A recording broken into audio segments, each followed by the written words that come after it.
Welcome to the Intel Hub News Brief, uncovering the cold hard truth that the corporate media just can't handle. A service of the IntelHub.com. Now, here's Joe Joseph from Freedom Link Radio and Popeye from Federal Jack. Welcome, ladies and gentlemen, to another edition of the Intel Hub News Brief. Tonight, myself, Popeye from Federaljacktube, and my friend Joe Joseph from the Freedom Link Radio program are going to be discussing a topic that will probably make you have nightmares after you hear this, and it should scare you. And my goal is to not bring the fear, but to bring a warning. And an awareness, Papa. I mean, yes. People need to be aware that this crap is going on. Well, I mean, Joe, the stuff that's going on is just unbelievable. Ladies and gentlemen, what we're talking about is bioethics. Now, Joe, bioethics. When you hear that word, what does it make you think of? It makes me think of, things that we shouldn't be testing on other human beings. We should have ethics about what we're doing to other human beings, i.e. testing weapons or testing vaccines and stuff. And I believe this is a presidential commission, correct? Yes, it is. It's the Presidential Commission on Bioethical Issues. And this was enacted by executive order in 2009 by President Obama to discuss if the things that they're doing are ethical or not. That's really what it comes down to. They already know they're not ethical. Right. So, folks, the website, bioethics.gov, and if you go there, it's a treasure trove of information. It really is. It's scary. It's downright scary. And they talk about everything from STD testing down in Guatemala, the synthetic biology, to testing directed energy weapons on the public, to testing vaccines on our children, dangerous ones. So, I mean, this podcast is all about that. So the first part I think we should focus on, dude, is these non-lethal weapons or directed energy weapons that they had a meeting on, and it was meeting number 4 of this presidential commission. There's a lot of public testimony in regards to this. But what's funny, Popeye, is we did some snooping, and I actually came up and I found the DoD Non-Lethal Weapon Handbook. It's a very interesting book, folks. I suggest you just look it up, the DoD Non-Lethal Weapon Handbook. Now, I'm going to give you a little background on this. The DoD Non-Lethal Weapon Program was established to provide warfighters with non-lethal weapons that support the full range of military operations. The program began in 1996 as a congressional initiative. DoD Directive 3000.3 establishes policy and assigns responsibility for the DoD Non-Lethal Weapon Program.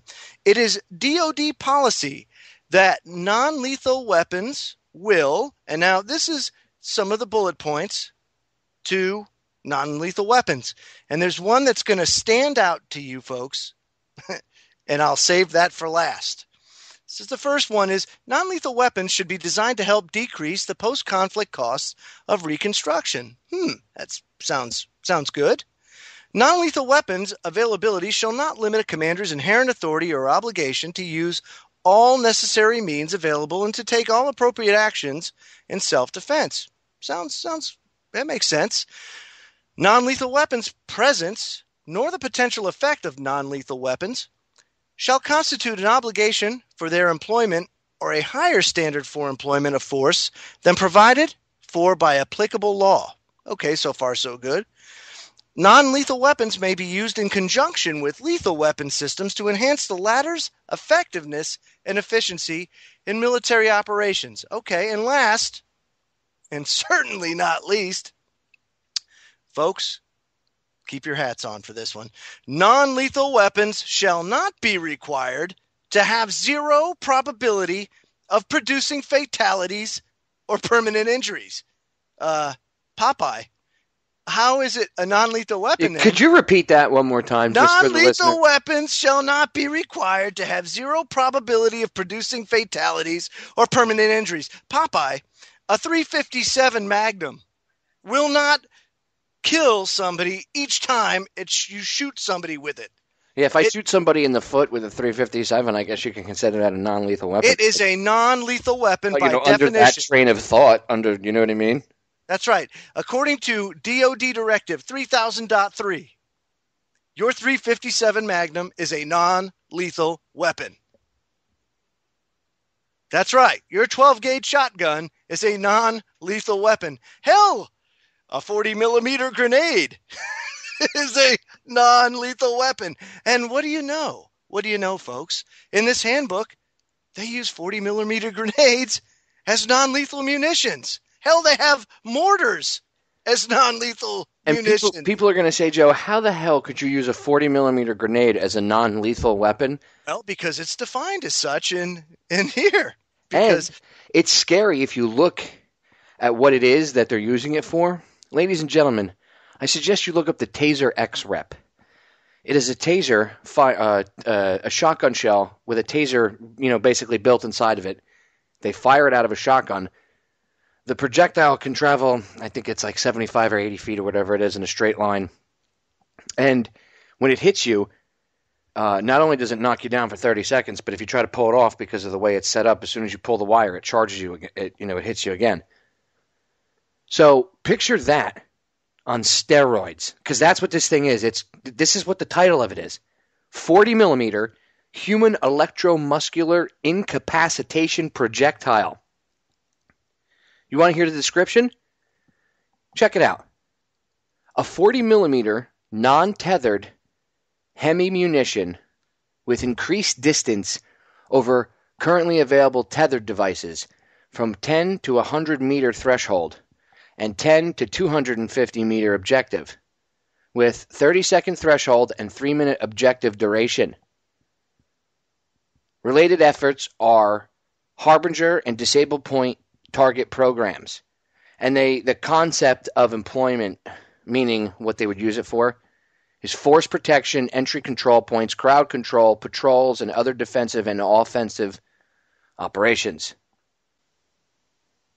One other scary non-lethal munition besides the 40-millimeter, taser round, as it were, there's also riot shields that will suffocate protesters with sound waves. That's right. Riot shields that will suffocate.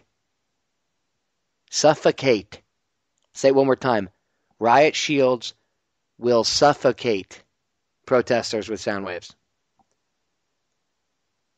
It's an article from RT on this, and this actually dates back to December 21st of 2011.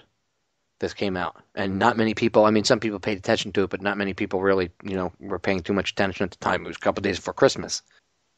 Law enforcement can already beat protesters with batons, spray subversive chemicals into their eyeballs, shoot rubber bullets at a speed of around 10 yards per second, and blast deafening sound bursts. So why then shouldn't they be able to suffocate protesters? Stop somebody from being able to breathe? Well, that's the very question that Raytheon, the defense contractor and missile manufacturer that is longtime pals and has connections to the Pentagon, it seems to think it can answer with one new piece of protester-proof riot gear. They're calling it a man-portable non-lethal pressure shield, and its effects could have you contesting to catch your breath. Okay. Move over, LRAD, the new pressure shield in the works from the DoD allies that brought you such classics as the BGM-109 Tomahawk subsonic cruiser and the Phalanx CIWS anti-ship missile defense system stands to be the next step in crowd control and could give your local policeman a whole new way to deal with those pesky Occupy hippies and their silly pleas of ending corrupt Wall Street corporate personhood. This upcoming addition to the arsenal brings with it a whole new way of beating down protesters.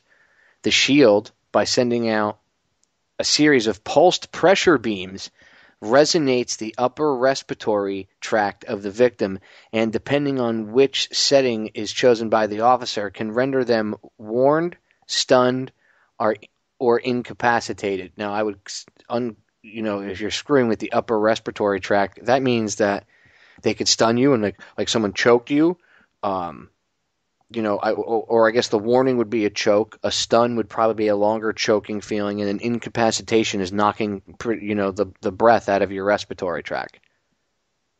We're knocking breath out of people's lungs because they're protesting what, they're protesting.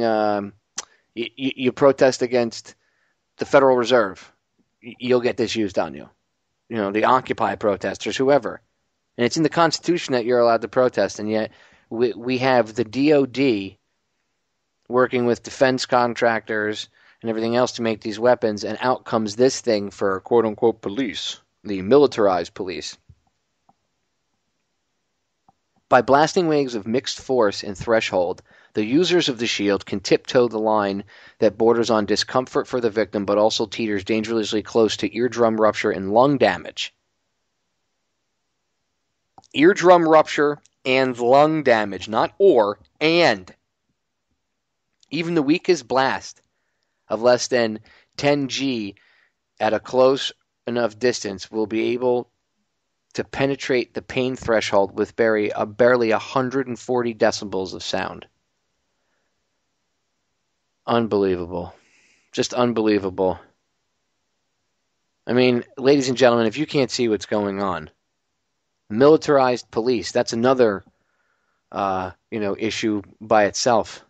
When I was a kid, the cops used to walk around with, the beat. They used to know everybody, even if they had cruisers.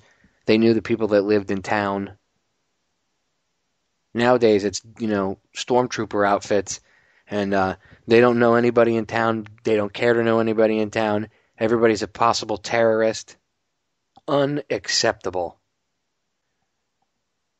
Now, what's interesting about this, Popeye, is we're not only talking about your standard non-lethal military issue munitions. We're also talking about directed energy technology in the sense of mind control and other top secret DoD and CIA programs, all that are being tested on the public without their consent. And that's what this meeting 4 was all about. This meeting 4 had to do with the fact that this stuff is going on, and is it ethical or not that the public not know about it? So I want to bring up a testimony from Dr. John Hall from Texas. Now, I'm reading directly from the transcript, folks. You can find this at bioethics.gov, and this is highlighted. A lot of this testimony is highlighted in the Intel Hub article on this presidential commission. And it says, "My name is Dr. John Hall. I'm a medical doctor from Texas. As I understand the memorandum from the president, it is for you to determine if current legislation is adequate in protecting individuals and if there's any ongoing experimentation. In reviewing the common rule, it is very obvious that there is a lot of loopholes to informed consent.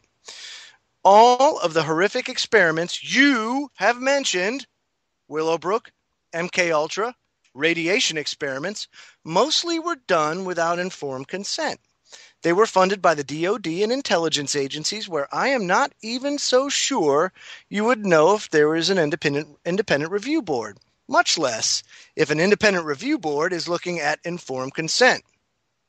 As a physician, relative to some of what you are hearing today, in the community, we are seeing an alarming rate of complaints of use of electromagnetic weapons, microwave auditory effects, silent sound spectrum, EEG cloning, which has taken the lab out of the laboratory and into the home. Most of these, from the research that we have reviewed, can be done remotely. It seems to be more weapons research than medical research. I personally corresponded with upwards of 1,500 victims, all complaining of identical complaints from every state in the nation of being exposed to electromagnetic radiation, non-ionizing radiation, for the use of cognitive control or behavior control.